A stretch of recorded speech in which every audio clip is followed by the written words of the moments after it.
This has been a really impactful experience for me. I had never known of anything close to or related to an accelerated learning program.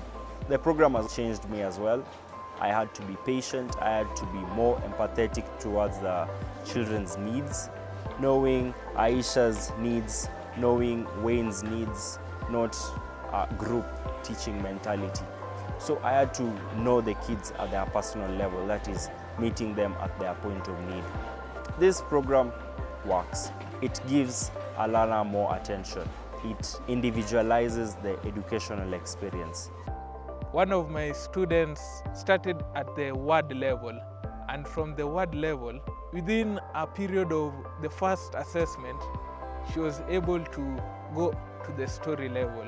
So by the first camp, she was able to reach the story level, and it was actually a great feat. One of the things that Jasmine is actually really passionate about, and I realized, was that she likes doing music. Remember, she was at word level, and to do the music, she had to go and start reading the poems. You have to be able to read the music fluently to be able to sing it. I would like to thank Teacher Peter for coming in our school and teaching me. He has taught me a lot of things like reading English. First, I wasn't good at words. Then I went to sentences. Then I started reading well in stories. He helped me also in my English speaking. I am able to read in fluent story without stammering. And right now, I think I have courage and I can also talk in front of people. My name is Wayne Joroge. My school is called Ushirika Primary School. I'm in grade 6. The first time when I got in that class, I was shy. I didn't want to read in front of people. He says inaweza kusoma na storybooks mingi. Napenda kusoma mbele ya watu. Nashukuru teacher amesaidia kusoma penye nimefika hapa ni yeye. Normally when we are in classes, we just put the kids in groups and we tell them to read. And you find that there are some who are just joyriding there. Half of the class, they were not able to read. At least now, most of the kids, they can be able to read, and they can read at their own without any guidance.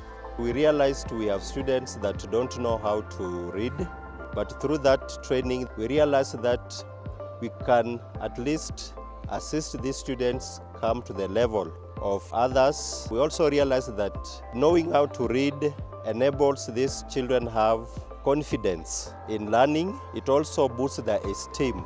One of the things we realized across our libraries, there are children who would come to the libraries every evening, but their grades did not improve.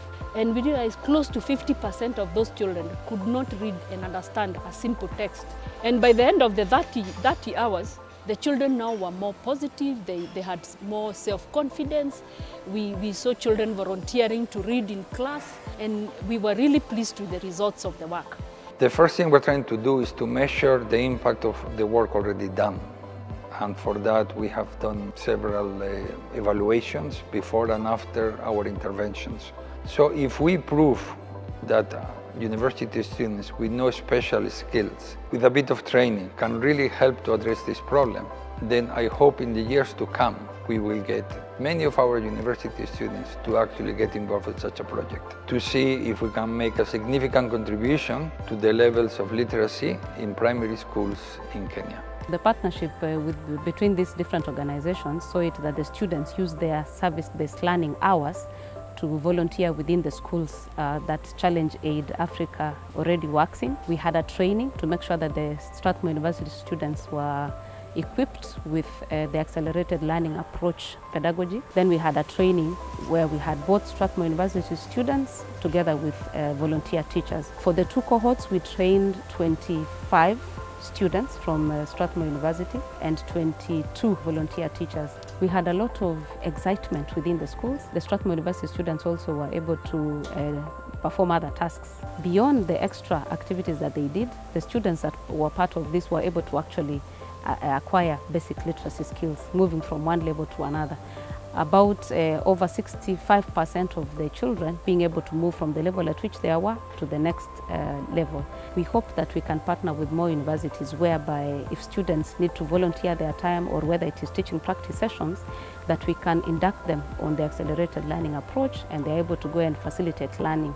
Within the LCT thematic group in Kenya, we have organizations that have conducted these projects over time in different communities and many others who are supporting this activity. So we'd like to thank all the partner organizations for making this work, for giving us, even the facilitators, to participate in this session to facilitate the training of students and ensure that they had the required knowledge for them to actually facilitate learning with children. For the schools that gave the spaces, we believe that there is a lot more to be done. As the head teachers were sensitized, we believe that even the volunteer teachers that were trained within the schools are going to actually take up this challenge and make sure that any child that is not able to read is supported to catch up with the rest to give them a better future.